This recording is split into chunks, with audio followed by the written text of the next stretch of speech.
Oh no, Spider-Man no more. Oh no, Spidey's leaving the MCU. Disney and Sony can't agree. Kevin Feige has quit. It's all coming down around us. Whoa, whoa, whoa. Slow your roll, internet. Eric Davis of Fandango put the call out on Twitter. Multiple sources are confirming talk of Disney and Sony parting ways is premature. Negotiations are still ongoing. Nothing is finalized. But Mike, it's all over the internet. It's got to be true. I'm going to tell you exactly why that's happening and who stands to benefit when Hassan and I spin the racks later on in the podcast. Plus, we've got Laura Cerrone from GeekChicElite debating all things Thor 4, New Mutants, Deadpool, and Agents of S.H.I.E.L.D. Secrets of the Sire starts now. Secrets of the Sire.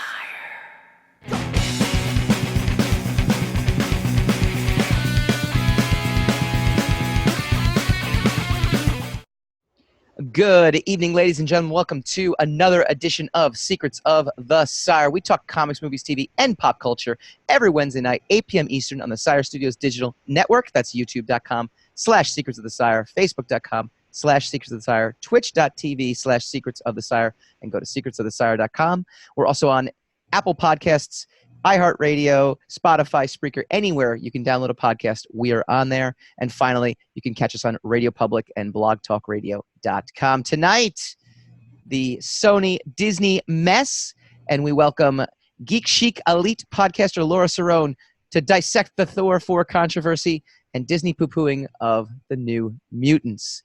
As always, I'm your host, Michael Dolce, joined by my co-host extraordinaire, who's got a case of the Wednesdays.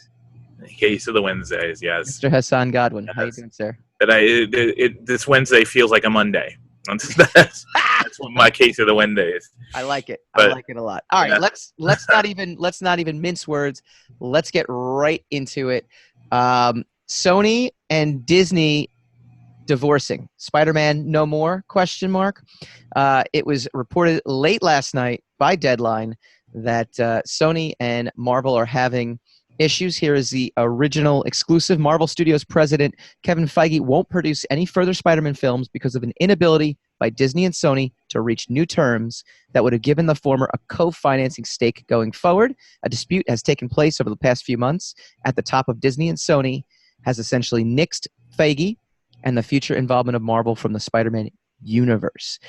Sources said there are 2 more Spider-Man films in the works, and the studio hopes to have director John Watts and Tom Holland front and center, though Watts doesn't have a deal for the next picture, and it isn't a lock to return, and he isn't a lock to return. That isn't helped by the fact that unless something dramatic happens, Feige won't be the lead creative producer of those pictures. There's a lot of webbing here, but it all comes down to money, and it's easy to understand why both sides refuse to give ground. Disney asked that future Spider-Man films be a 50-50 co-financing agreement, and there were discussions this might extend to other films in the Spider-Man universe. Sony turned that offer down flat. Sources said that Sony, led by Tom Rothman, came back with another configuration, but Disney didn't want to do that. Sony did not want to share its biggest franchise. Sure, Disney would be putting up half the funding, but the risk is in how much you're going to make back in profit. Disney wasn't at all interested in continuing the current terms where Marvel receives in the range of 5% of the first dollar gross.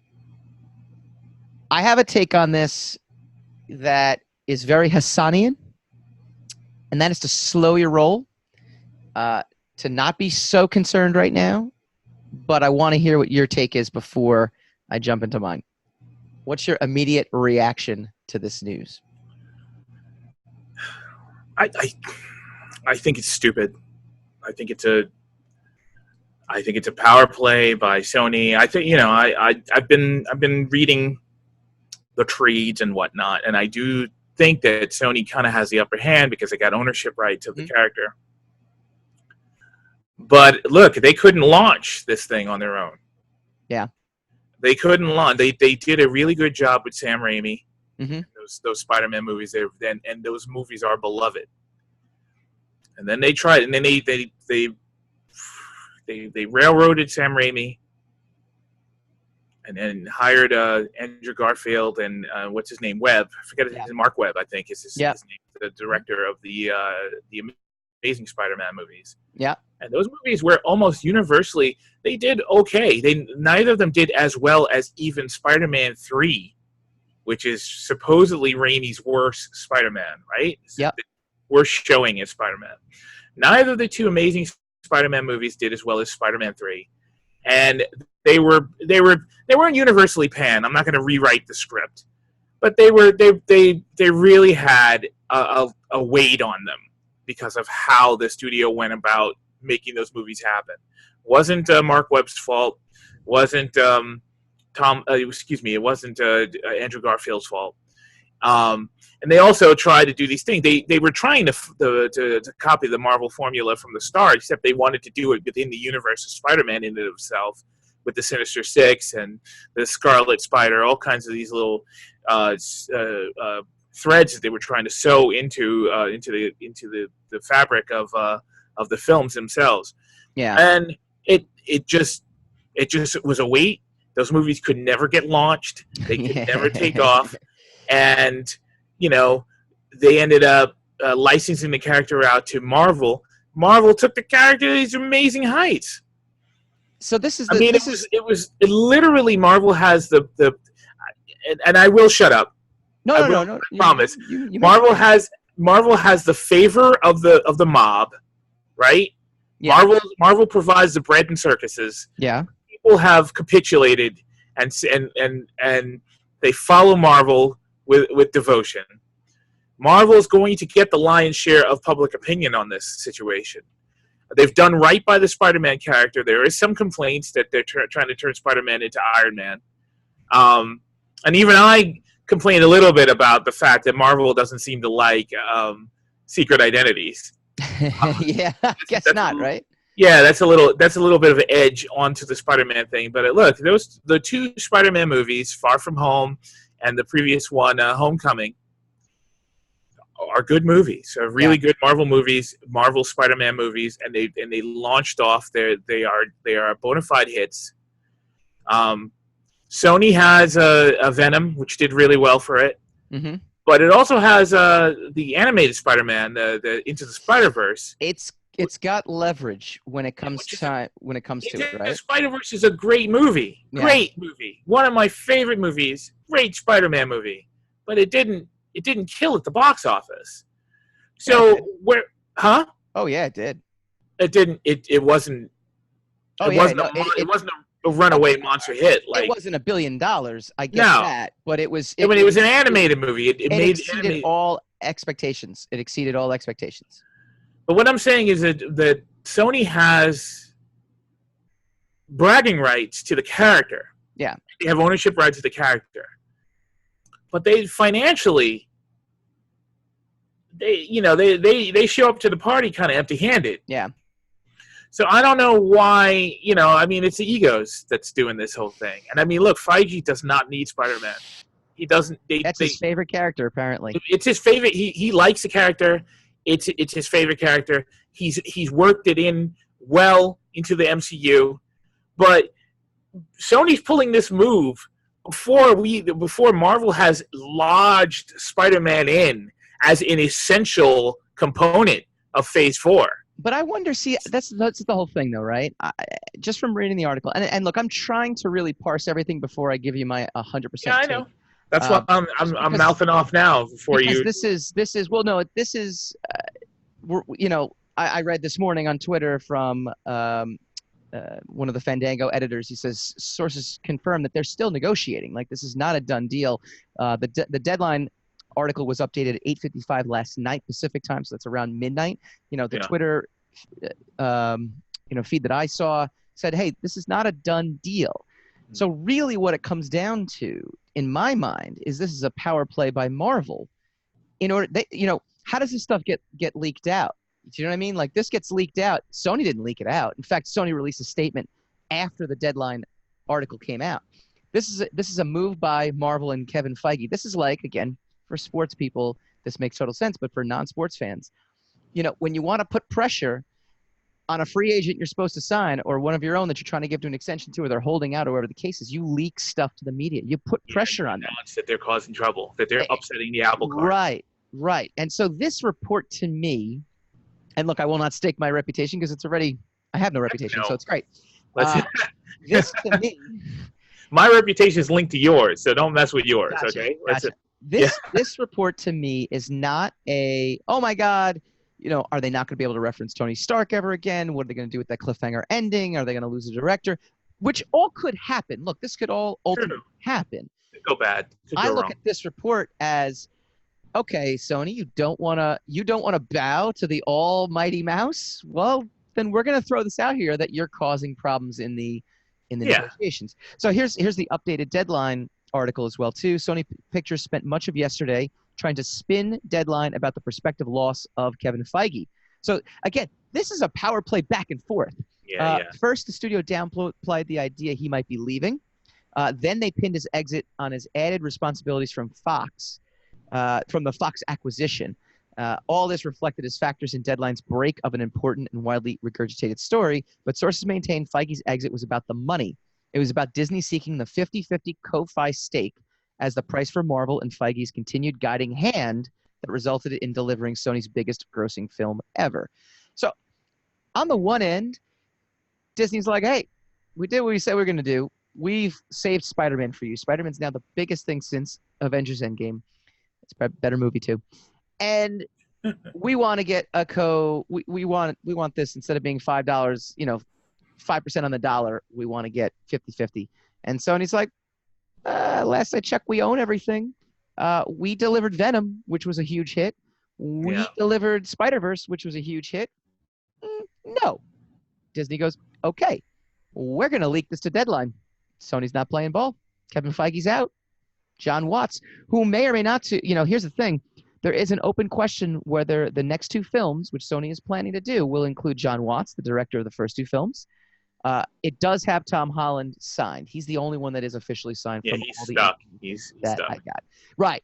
And did you see his tweet? I didn't see his tweet. What was his tweet specifically? I think Marvel tweeted something like Spider-Man Homecoming, Spider-Man Far From Home. And then it said underneath, what's the title of the third one? And Tom Holland tweeted Spider-Man Homeless. Yeah, it's not it's not 100% no, it's not. It's not. And I mean, he's stuck. The poor kid. He's stuck doing it. He's a unique factor into all of it because listen, it is well known that Tobey Maguire is a lot of people's favorite Spider-Man, right? Mm-hmm. Andrew Garfield got a lot of heat because he wasn't Tobey Maguire. I didn't mind Andrew Garfield. I liked him. I didn't like his Peter Parker. I liked his Spider-Man. Yeah. I didn't dislike his Peter Parker. It was just different. It was a little too different, but it wasn't his fault at all. It wasn't anything he did. His movies, his acting was fine. His movies are good. Mm-hmm. So they put in Tom Holland. And I, from what I understand, it wasn't. Tom Holland is not Marvel's pick. Marvel did not pick Tom Holland. I think Sony picked Tom Holland. Interesting. Okay. Don't quote me on that. Yeah, I won't quote you on that. That's interesting. I mean, it's amazing now. I mean, the aftermath now is he's everyone's Spider-Man right now. Yes. Now, what's unique and ironic about him is that Tom Holland comes in this kind of role that is contentious. Yeah. And he pretty much lands it for everybody, right? Yeah. He captures everybody. So there's no ill will from the Tobey Maguire fans. There's they're still embracing Holland without needing to mock Andrew Garfield. Yeah. So it was like an easy transition. It was an easy fit. Yeah. So this Spider-Man, this particular iteration of the franchise got everything going for it, except these monster studios just getting greedy. And then, of course, Kevin Feige, I'm going to say something bad about the man, so send your angry letters to Secrets of the Side 151 Wells Avenue. I like that. I'm not even going to say what reference that is. Yeah, exactly. Send it there. Someone gets a no prize if they figure out what that means. Yeah, exactly. Send all your angry letters there. But Kevin Feige and who's the main guy at Sony who is also fighting? It said Tom. I can get you the exact name in a second because it's there, but I can't find it. Keep going. Tom Rothman. Yeah, but he's like, Tim. What's his name? Tom Rothman. Tom Rothman. Okay. So it's Tony Vinciquerra. They're the politicians in the War Pigs song, right? You know, they neither of them fight the wars. They didn't start the war. They started the war. Neither of them fight the wars. Neither of them are combatants. Neither of them are the creative components behind it.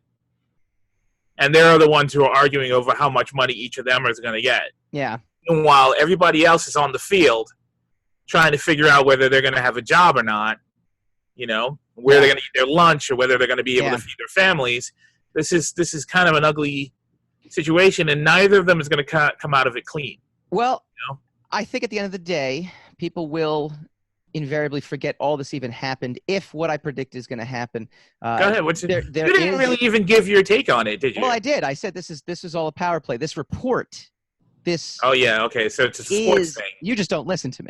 No, I did listen. I didn't realize my point was the actual point of view. Though. Yeah, that everyone's kind of freaking out, and I'm sitting here saying we still got another year and a half before they would even start filming another film. Yeah, Spider-Man's not even going to be in the next few Marvel movies. Exactly. So, I mean, they have a long time to fix this. Exactly, and it even says it in, and we'll leave it on this note because we've got a jam-packed show today. Yeah, it's going to be ironically, I jam-packed. I'm going to switch the lighting in here also because I jam-packed topics because we had nothing going on. So we have a jam-packed show to get through, and I want to get to a lot of the cool things. And all this explodes. Come in here as well too, but this is what the statement from Sony is. Much of today's news about Spider-Man has mischaracterized recent discussions about Kevin Feige's involvement in the franchise. We are disappointed, but respect Disney's decision not to have him continue as lead producer. We hope this might change in the future. And they're saying he's not lead producer of the Spider-Man movies. Yes. Right? Okay, correct. So correct. None of the Marvel fans are losing anything from the MCU. Technically speaking, he would pull them from the MCU. He can do that then. Is that if he does not continue on, there's no deal between Disney and Marvel. There's no deal between Disney and Marvel. There's no Spider-Man in the MCU. Disney and Marvel? You mean Sony and Marvel. Yeah, Sony. Okay, but I'm saying this is another thing. You're saying stay calm. I'm saying it's a bad move. Even if you have ownership rights. Mm-hmm. Even if you have the principle of it, you do not have the lion's share of this situation. You're going to lose public opinion.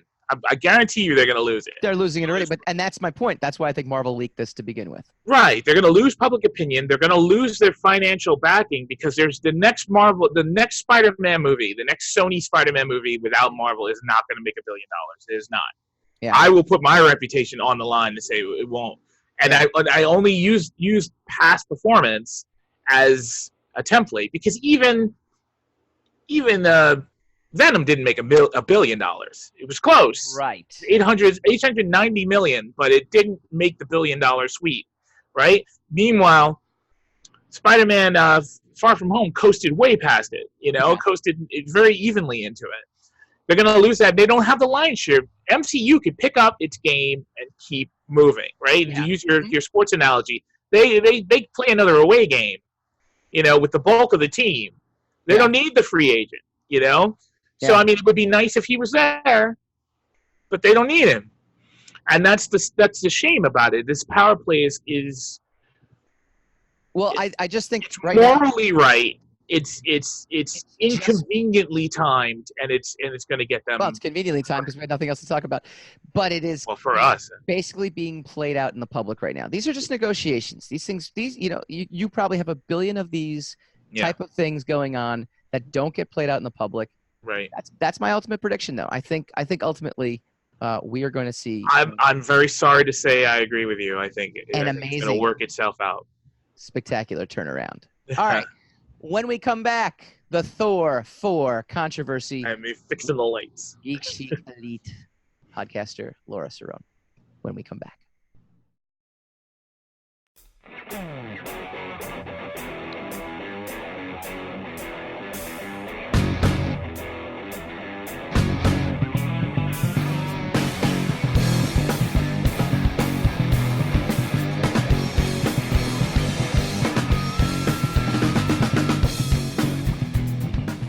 joined by Laura Cerrone from the GeekChicElite podcast. Laura, how are you doing? Good. I'm doing pretty well. It's kind of stifling hot here in New York, so I'm trying not to melt, but, you know, that's just how we have to roll for this time. It is stifling hot, and I have been drinking lots of water, and this past week, spilled water all over my laptop keyboard. Turns out the S key, very important. Can't do work without the S key.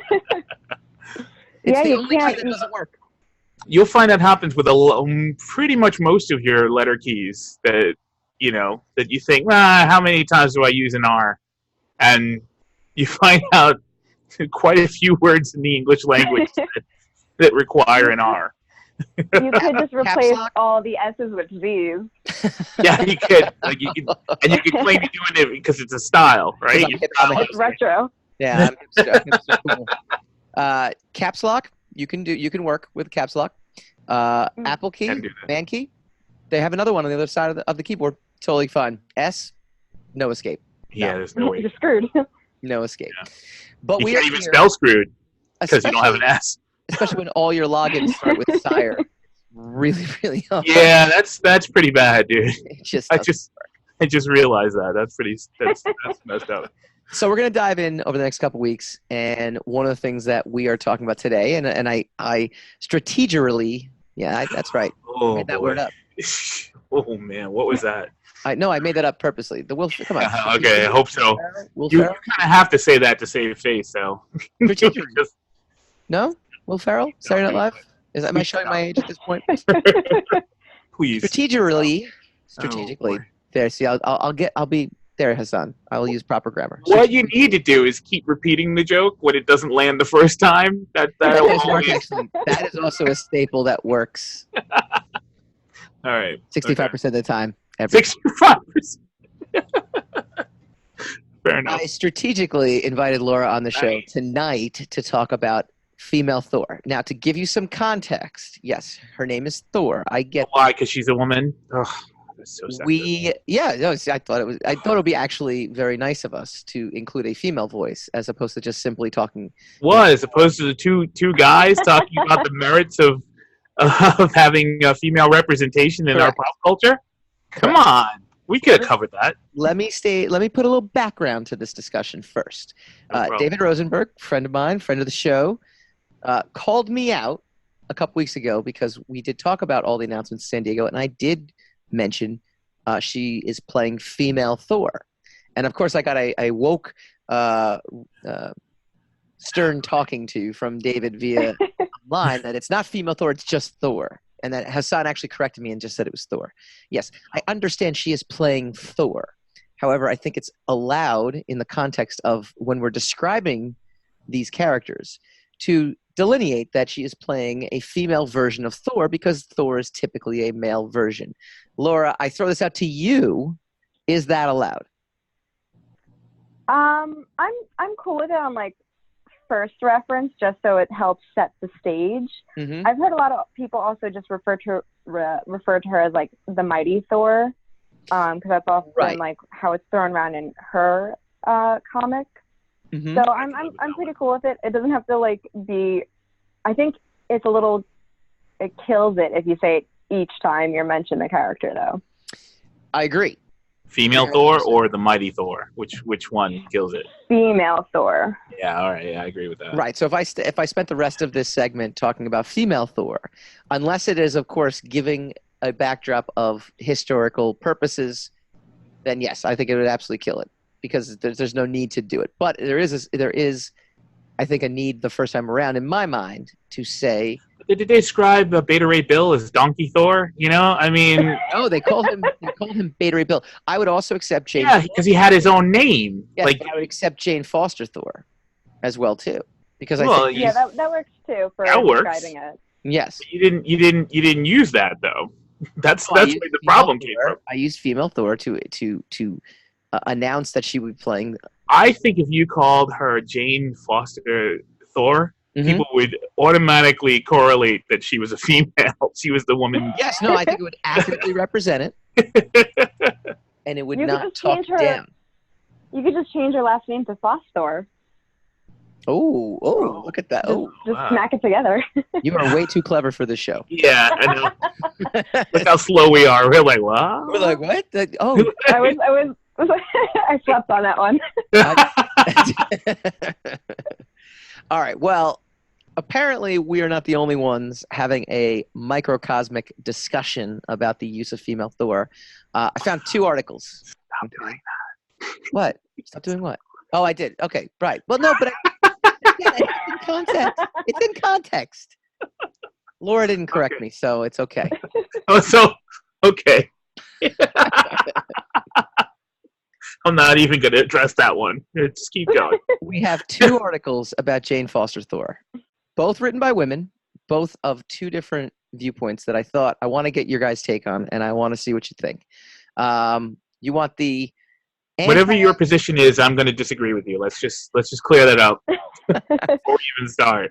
Yeah, it usually. Anyways, it's okay. It's good for the show. All right. This is from the Independent, okay? And I'm going to use the word female Thor again because I am literally quoting the title of the article. I'm going to give a little context for that as well too. All right. This time you're exonerated from it this time. The article title is "Now that we've got a female Thor, let's topple every pale, male, and stale superhero we can."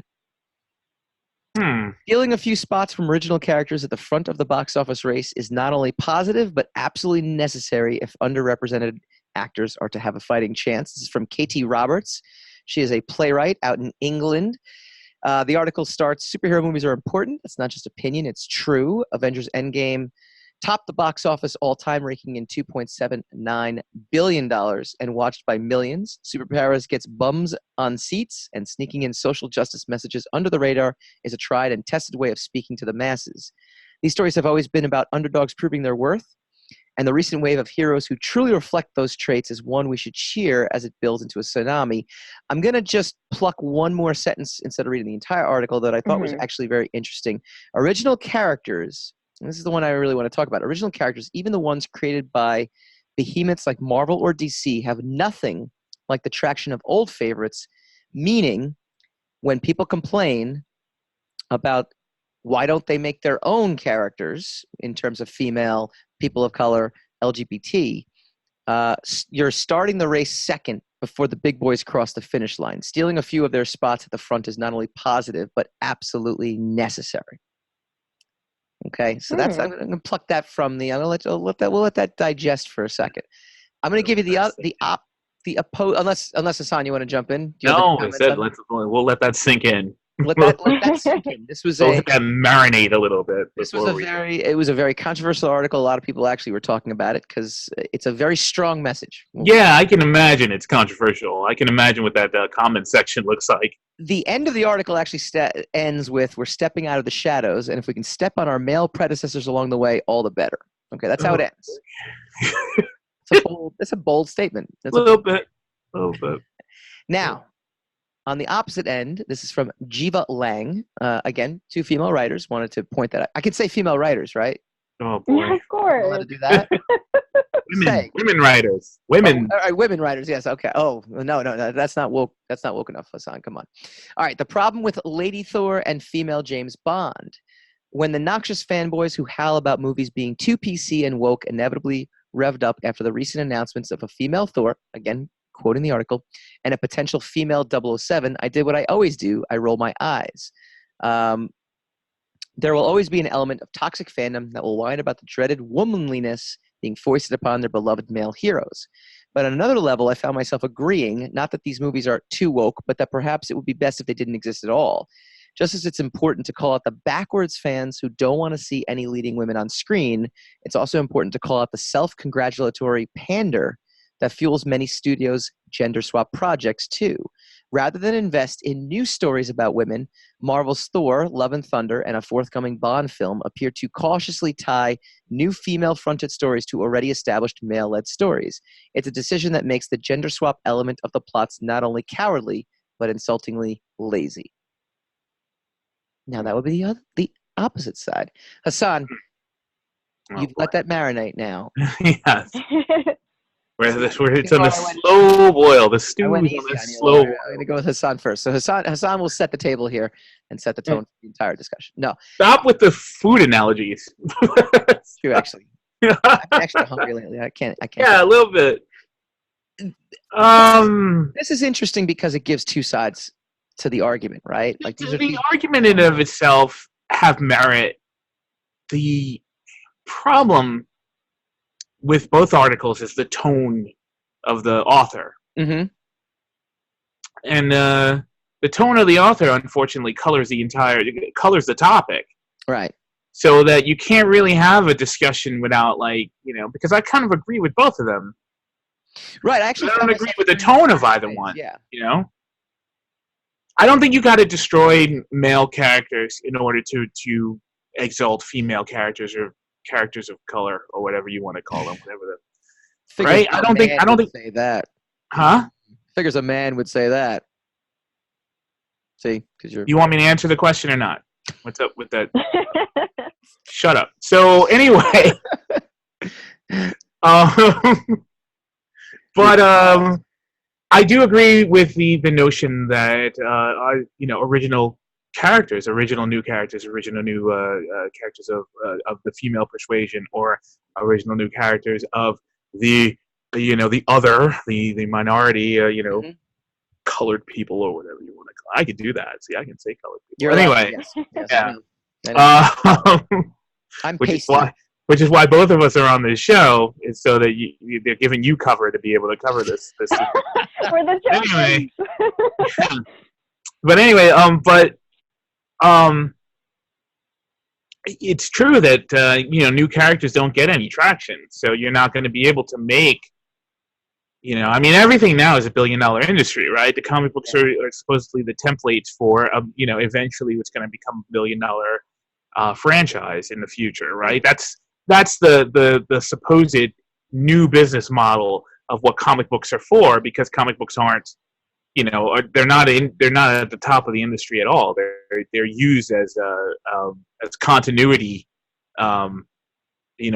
content provision for these movies and television shows, and and larger, higher art or whatever you want to call it. So you come up with a character who is a woman, and I don't know what her superpower is, dealing with dudes all day, and going to work and not strangling someone, or whatever the character's power is. It's not going to catch on like, say, a woman version of Thor, which is going to capture the controversy, which is going to capture, a lot of female fans who want a female Thor, mm-hmm. and then it's going to capture the ire of a lot of male fans who want their old Thor back, and then it's going to capture the outrage of the people in the middle who don't mind a male Thor or a female Thor, and they just hate the toxicity that's going on. Yeah. So there's the controversy. If you were a marketing person, which one would you choose? The new character that's probably not going to get any attention, or this incendiary idea that you have on the other hand that's going to explode, and you're going to get all the traction, and you're going to get tweets, and you're going to get news broadcasts, and you're going to get everybody talking about it, and you're going to start a culture war. A lot of people die, there's destructions, buildings are on fire, dogs and cats living together, that kind of stuff. And that marketing-wise, from a I've got the attention that I want, which is going to lead to money, which is going to lead to me getting a corner office. That is exactly what a marketing expert is going to choose, and that's why we are stuck with this stuff. Laura, from a writing point of view, do you find, because you write articles as well too, or mm-hmm. at least you're part of, writing an article this way immediately catches people's attention and immediately puts people in this divisive position of either for and against? Is this something you're consciously aware when you're writing your own articles about these kind of topics? It does, because you get into the territory of baiting people to have a strong reaction, and I think that kind of fuels the flame on either side of a reaction.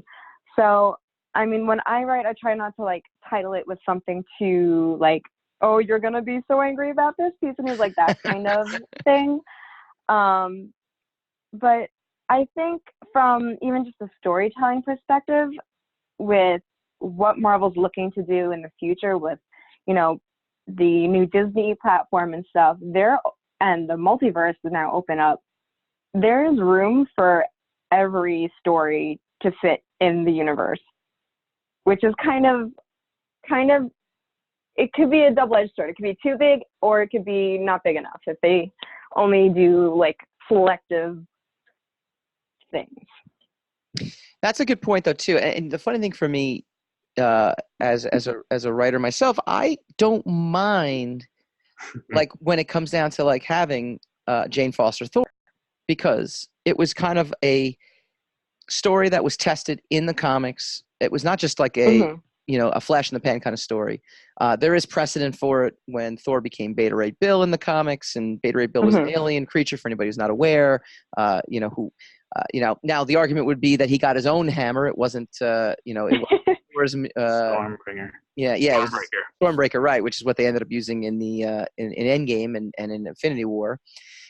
They just knocked Beta Ray Bill out, right? Yes. Because donkey alien lives don't matter, right? Exactly. So they just X him out. He doesn't even get an equal representation. You know? Nobody's upset about that, though. D-A-L-D-A-M. Nobody's mad. That's it. D-A-L-D-M. Bad stuff. But no. But so, to me, there was always precedent for this. So even if they're going back and retconning, and it's interesting because we're going to talk about House of X a little bit later, which is a new comic book series that's kind of relaunching the X series and how it's going to have impacts on the Marvel universe and the MCU. It's one thing when you retcon something to gender swap or to race swap or to, like Hassan said, to trigger a reaction versus, I mean, I guess everything triggers a reaction, right? I mean, I guess in some way, shape, or form, that's the whole purpose of retconning something. Using the word trigger. That's entertainment. Right. But if it has precedent to it, I don't think there's anything wrong with that. And I think that's what makes it so interesting. But to say, we have to do this, that's where I draw the line. Because I sit there and say, as a creative person, I just read this as saying, well, what? It's too hard to create something new. For anybody who might be, cheering on because we don't know who she is yet, the female 007. I guess there's nothing else we can. Is there anything else we can call her? I don't know. Am I right on this? She's a woman character who's going to have the number of 007.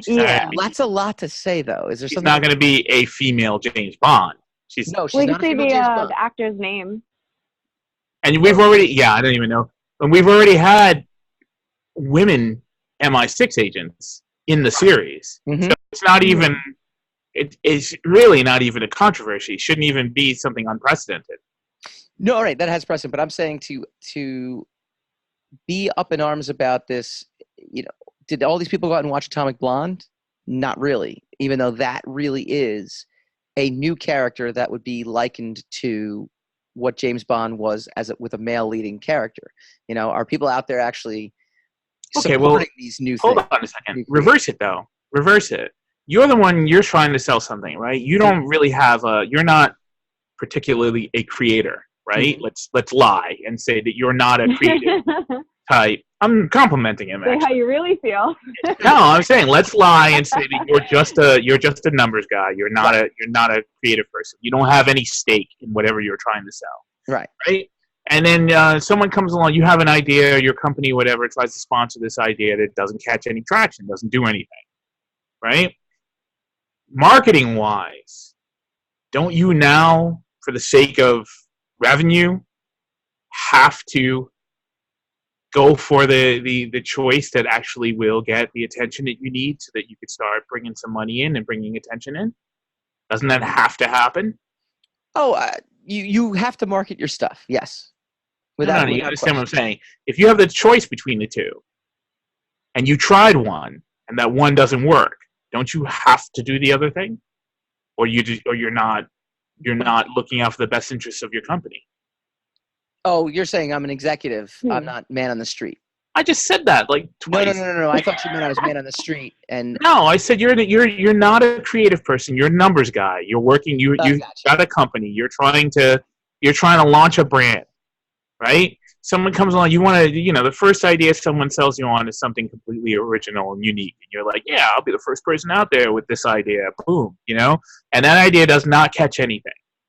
So you've wasted $50 million on the first idea. It didn't do anything. This is the funny part about your argument. I actually agree with your argument. I agree with what you're saying. However, that is a very capitalistic point of view. Well, we're capitalists. Which is not what typically, which is not the typical point of view that you would come to. I agree 100%. Me personally? Yeah. You're a business. You've got to actually make money. I only say this in response to your statement of you don't like that they say that they have to do this as opposed to they want to do it, or that it's just something that's interesting. I think on a creative level, I think there is because I'm gonna butcher his name. Who's the director of Thor? Waititi? Taika Waititi. Waititi. Oh, I got it right. Okay. Waititi. Yay. I think he actually, because he was saying he was reading. Don't encourage him. Aaron's run, and he was very inspired by it. So I think creatively he wants to do this. I think that's the part where the marketing. You know what I'm saying, though? You don't seem to. No, your statement. Saying. I don't disagree with what you're saying. No, yeah, your statement is you don't like. We're just addressing your wording of the one particular problem you had. You said one of the things you don't like is when they say they have to do it, as opposed to they want to do it, or because you're saying you're saying to take out the creative side. I mean, my whole argument is from the creative side. I think when so I'm saying I'm having trouble parsing what you're saying because it's very difficult for me as a creative person to. I like when you have a purity of concept in terms of nothing is, you sit there and go, this would be a really cool idea if we did this. Not, there's a really cool marketing angle. Like Jiva in her article actually kind of talks about this a little bit too. She says films that set themselves up to be billed as introducing the female 007 or Lady Thor inherently make the female part of the equation a gimmick.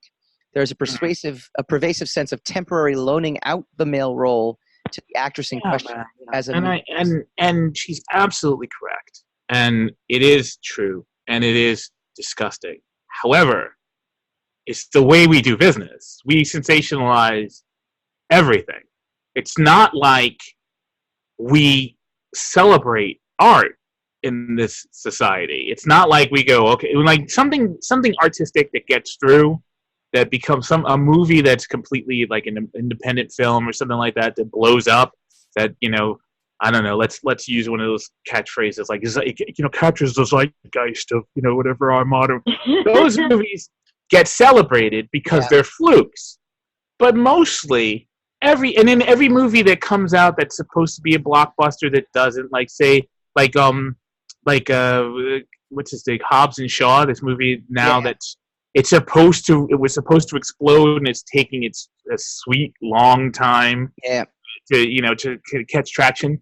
People are like, well, this is a failure. Now, it made a lot of money, but it was just, it was literally a spectacle. It was built on the basis of being a spectacle. It was built on, this is another franchise monster, going to make $2 billion. It's going to be big. It's got The Rock in it. It's got Jason Statham is going to, it's going to catapult them to either further heights, blah, blah, blah.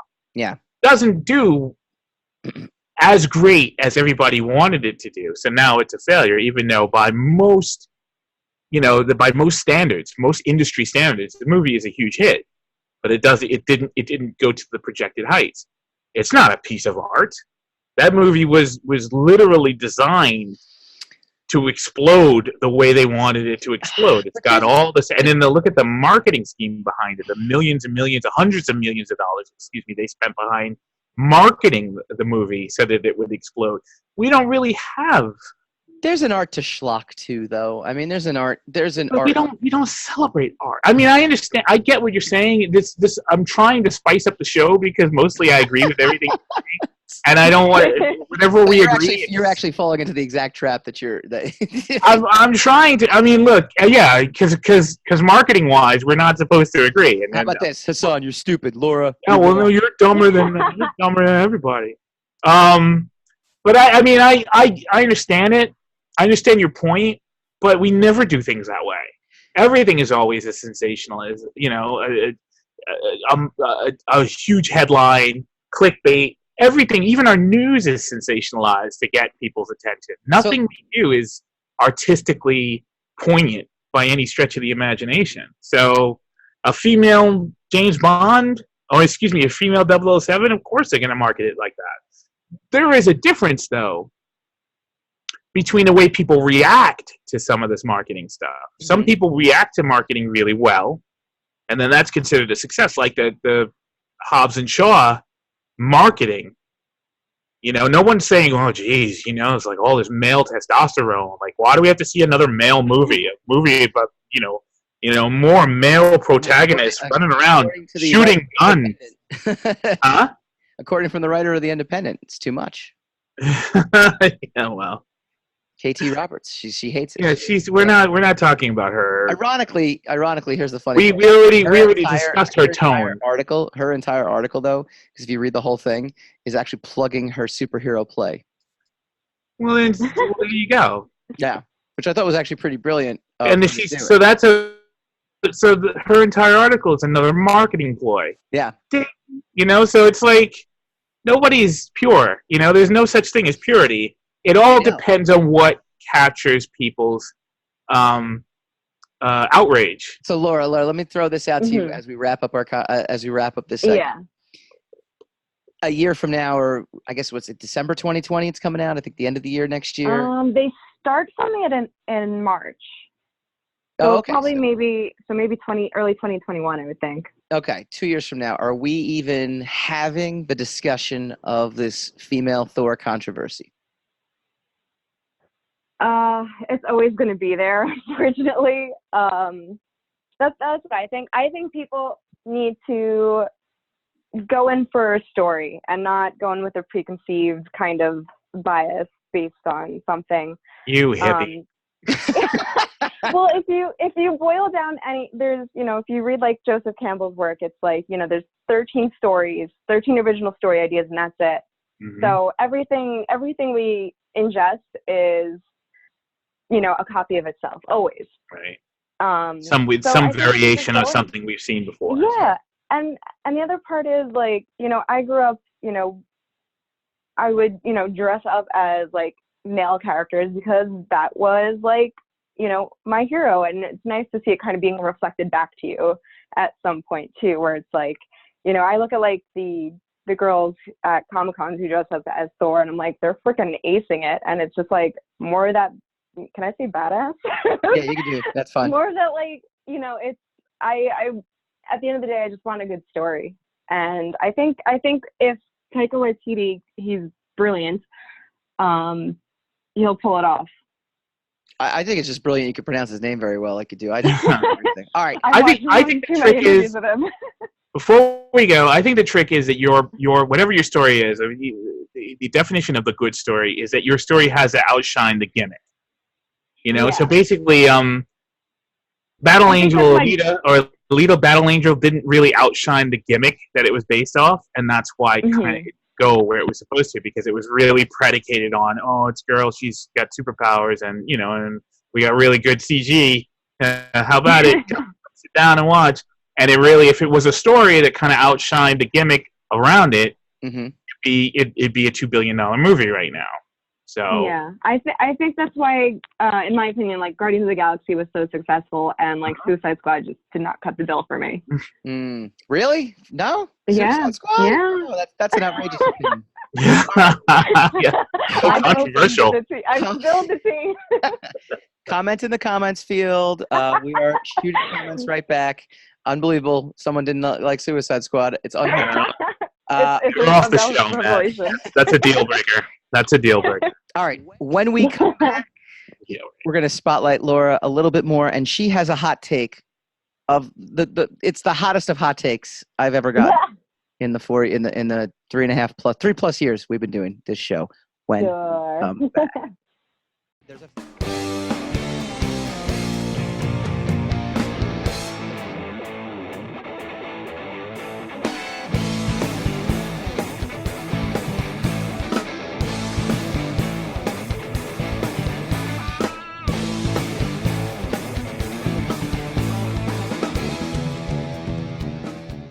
Welcome back to Secrets of the Sire.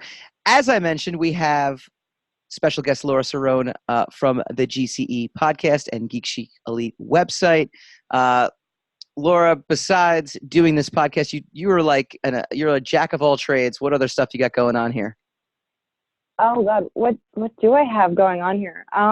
You're editor, you're writer, you're podcaster. You're doing all these things. Yeah. I mean, it's so like I'm so accustomed to it, so I don't even realize what I'm doing it. I guess I'm like sleeping half the time when I work, so it just comes out of me, I guess. Yeah, you kind of hit the nail. I do a lot of writing. For my full-time job, I'm in publishing, and then I also do the GCE. I'm freelance and filling any hour of my day with something to do with writing, reading, playing video games, just enjoying every moment. What's the game on the console right now? It's still Breath of the Wild. Okay. The funny thing is, I can't let go. I'm sure there's a lot of folks out there feel the exact same way.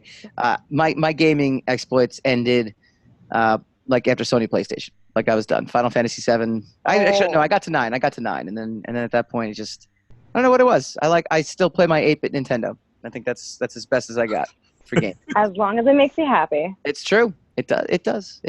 By the way, I got an Atari for Christmas. Great gift. Atari was really bad. Just not good. Space Invaders. That's all we got. My son and I play that. That's all we got out of that. All right. You have one of the hottest takes I've ever gotten. Just a little lift the curtain. We like to give our guests fill out a very brief survey to just help us steer the conversation a little bit. And she wrote, got a hot take, and her response was, and Hassan, you're going to love this, Marvel Agents of S.H.I.E.L.D. is one of the best comic book TV shows of all time. Hassan, your reaction to that statement. I didn't say it's the best. I said it's one of the best. Oh, you didn't say female Thor. You just said mighty Thor. No, I don't know. Exactly. My response to that is, if you say so. I'm going to defend her on this. I'm going to defend her on this. Marvel Agents of S.H.I.E.L.D. is one of those shows that, like many Whedon-led shows, needed to find its to find its footing before kind of going off. Up until then, it sucked, right? No, it's always uneven. Like Angel, like the first season of Angel, to me, is one of those shows that are like, it wanted to be something, and then by midway, it completely reinvented itself and led into the second season. And the second season, from then on, I thought Angel from seasons 2 to 5 were even better than Buffy at certain points. Season 4 is terrible. But okay. Season 4 is amazing. I'll have That's for another day. Totally agree with you. Season 4 is amazingly bad. We bad. got nothing to talk about. I will talk about that next week. Angel is actually one of the best seasons. 3 is probably their best. 4 is oh, no, sir. Is amazing. Oh, good Lord. We are not going on that vacation together. That is not happening. Agents of S.H.I.E.L.D. is I never really got past. But like season 1, I got past season 1. I didn't get really too deeply into season 2, and I couldn't. Okay. I couldn't really do it. But it got cool. It did it. It actually. I bet it did. By the middle of season 1, they started getting their footing, and then they went and I forget if it was season 2 or season 3 when they were. I think it was season. Really hit a stride. Yeah, and when they kind of gave Grant a reason to be there after the big reveal of season 1 that he was he was a Hydra agent the whole time, and I think it did a nice job of tying into movies, as best as it possibly could. But Laura, how jealous are you that it is ending right when Disney Plus is starting? I feel like I wasn't that upset with it because I think it's run its narrative course, and I would rather it go out being able to complete its storyline than them just kind of zombifying it and it not continuing a good story. Yeah. How many seasons it has? It's like 7 now, dude. It's like 7. Yeah, they just completed the 6th, and the 7th and final season will air next summer. Okay, good for them. Yeah. What and also, you gave out so early because Robbie Reyes on Agents of S.H.I.E.L.D. is freaking phenomenal. I can't. I am not a fan. I am not a fan of Joss Whedon. So okay, so that's fair then. There's a lot of Whedon. He hated Avengers. He's crazy. No. I'm just kidding. The fact that it was Joss Whedon, I very much enjoyed Avengers. I enjoyed it in spite of who made it. But for the most part, I'm not. I can't get into his. Somewhere Pat Shand is punching the screen right now. I mean, we didn't kind of operate on like a single template. You kind of know what you're gonna get when you go to watch something. That's kind of my point. It's like it never. To him, Joss Whedon is excellent and amazing. He may be amazing. He may be excellent. That's fine. I never said he wasn't. I just said I don't like him. There's a lot of excellent people and excellent artists that I'm not a fan of, but I'm not going to deny that their work isn't impeccable. But I just, it doesn't do anything for me. I don't like quips, I mean, they're in. I don't like that in the place of character development. Here's the funny thing about I don't like banter in place of dialogue. Joss Whedon was the first to do that, though. And I will actually side with you in this, Hassan, that he created a monster because now everyone does that. And I don't like it. And I mean, I think a lot of other people do it better than he does. I think he was the originator of that. It doesn't matter. Like the first person to hit you in the foot with a hammer, is he a god or is he? You still don't like it. It doesn't matter. Mjolnir or is it Stormbreaker? It doesn't matter. If someone does something you don't like, who cares if they originated it or not? The bottom line is you don't like it. I hear you. Laura, what are they? So you're like, I should praise him because he's the first person to come up with something that you hate. Like, no. Actually, I liked it when he first person to cook a beat is not my hero. I liked it when he did it.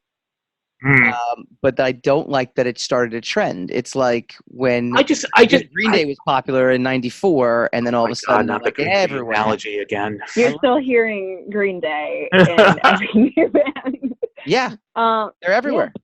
They're everywhere because they had that kind of an impact. I just think he's one note. I don't think he. It's an overplayed song. Yeah, it's the same stuff over and over again. I'm just not a fan. It's Despacito, but in movie form. Mm-hmm. Okay. So there it is. And everybody, you know what? It's the same argument every time, right? Because everybody's like, what do you mean? I was reading, what's wrong with you? It's like, well, I just don't like it. It's not, I mean, I just don't dig his work. All right. Well, Laura, it has been a pleasure to have you on. Can you tell everyone out there where they can reach you and find you online? Oh, you can find me online. That's what people do because we talk to strangers all the time. On Instagram. How do the strangers find you? Tell us. Doing exactly what my parents told me not to do.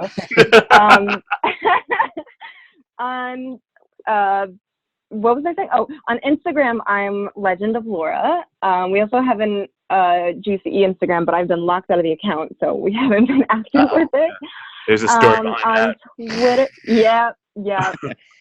He was praising Angel season 4, and you're out. Locked her out. You're done. And on Twitter, I'm Laura Converses, and you can honestly just find all of our social media if you just Google the GeekChicElite. It's that easy. All right. Well, it has been a pleasure to have you on. Come back again soon, and we will do our joint interview. Sweet. All right. When we come back, Hassan and I go spinning the racks. There's a featurette that has a look back at the females in the Marvel Universe. You still didn't have to talk about it. You still didn't have to go over it. But then you had to go and welcome to the world the rest of us live in. So you're sitting here being like, I don't know why we talked about it. I'm gonna make fun of you and get on my righteous high horse and be like, if you didn't like it, you're not enlightened. Yeah, that's the purpose of the second chair, my friend. Secrets of the Sire. Welcome back to Secrets of the Sire. I want to thank our guest, Laura Cerrone, once again from the GCE podcast. Go check out twitter.com/GeekChicElite, facebook.com/GeekChicElite, and Laura converses on Twitter and at Legend of Laura on Instagram. All right, we do this every week. But we're doing it a little bit different. We go spinning the racks.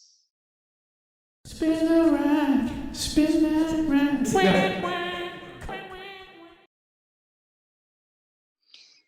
taking you inside the source material of your favorite films. This is the all-new Spinning the Racks. Jonathan Hickman responds to House of X plagiarism accusations. Marvel Comics' revival of the X-Men franchise under the direction of scribe Jonathan Hickman has earned many fans for its drastic changes to the popular squad of mutants. Last week's release of House of X #2 introduced a major retcon to the character of Moira McTaggart. Okay, but unfortunately, and I'm not going to give away what she is or isn't in this retcon, the ramifications are being criticized as plagiarism. Hickman's previous comments in an interview for one of his other comic books, he spotlighted novelist Catherine Webb, and she has made it known that she's uncomfortable with aspects of her novel possibly being introduced into the House of X storyline. That being said, she's taking it all in stride. Meanwhile, Jonathan Hickman issued a statement in response to Webb's concerns, denouncing any claims of plagiarism. After all, similar stories have used the exact same plot device he's using in House of X. Here's what Hickman wrote. Said, "This is unfortunate. The times this has happened to me, Pax Romana probably being the most prominent, it's impossible not to feel like someone's trying to steal your kid, so I sympathize with Miss North's reaction. Let me just say I absolutely have read Harry August, which is her book, and think it's wonderful, but I completely disagree with any idea that the narratives are similar. In regards to the resurrection reincarnation stories, I'd argue that in terms of style, story, and stakes, this is much more in line with Live, Die, Repeat than Harry August. The thing that it does absolutely have in common, and where the comparison is both accurate and fair, is that it repeats a lifetime instead of just a short period of time. But even that's something Replay did 30 years ago." Hassan, Laura even said it herself. She brought up Joseph Campbell. There's really just not original ideas. I mean, in theory, a lot of stuff he mentioned actually plagiarizes my book, The Undone, which came out in 2014. So do I got grounds for a lawsuit here? Yeah, I say so. Put us on the map. Put us on the map. That's the best way to break into the comic book industry. Yes, just sue all pre-existing comic book superstars. Get yourself one. I don't know. I mean, there is an actual story of someone who sued Todd McFarlane for Spawn, and I don't think he won. Of course, he didn't win. But I think he might have settled. Like, I think it actually got to a point where he even settled. But it was because McFarlane was just tired of fighting this guy in court. I can't. It's just, this is what we were talking about the 2 segments ago about originality and art. Mm-hmm. Not art. It's all sensationalism. It's all gimmickry.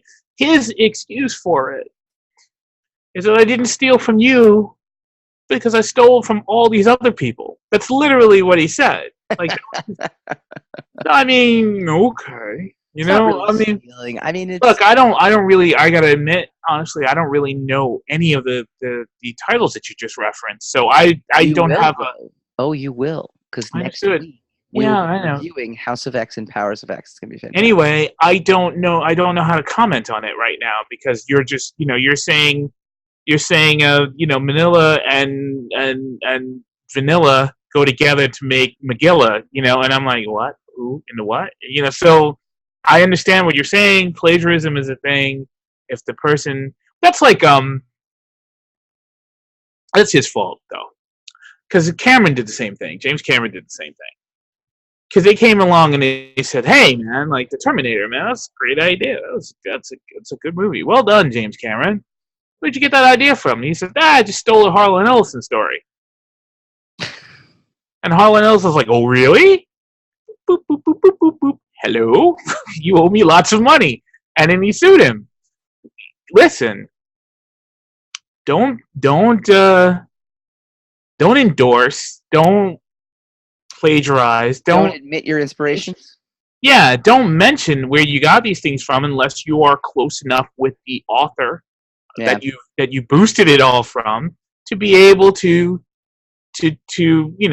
intimately be able to mention them in a so they don't come around and, because honestly, in all fairness, what are they supposed to do? What is an artist supposed to do? Some people, art's not easy to come by, right? You come up with a great idea, you write it down in a book, you do it in a TV show. That's your idea. Right. You put it out there, it gets some kind of traction. Someone comes along and says, yeah, I stole the Dolce's idea for the Sire to do this, Mm-hmm. And that thing makes $1 billion. And you're like, I got to get a chunk of that money. It's the reality of it. So I'm always for the creator. I always support the creator when the creator says that they're not happy with the way their work has been treated. There's an aspect to this though too and I love bringing to the conversation of social media. I love bringing to the conversation of the internet. Again, 10 years ago, 20 years ago, very difficult unless you're pulling from something that just had major recognition to even argue the idea of plagiarism, because some guy in Boise, Idaho could have this idea and write it down, but then Todd McFarlane could come out with Spawn before he has ever a chance to do anything with it, he or she, and there's no way the two of them could be connected in any way, shape, or form.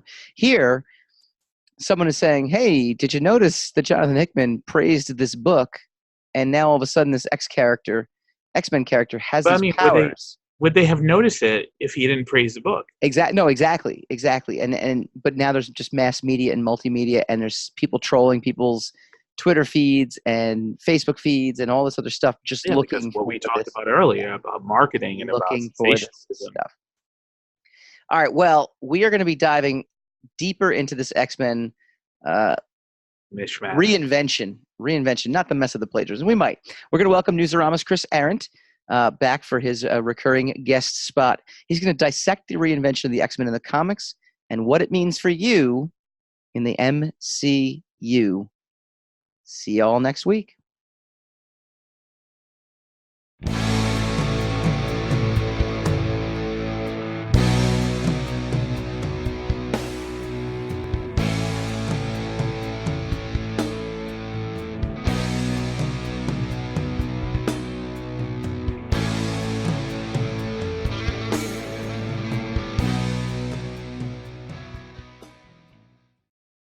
Secrets of the Sire.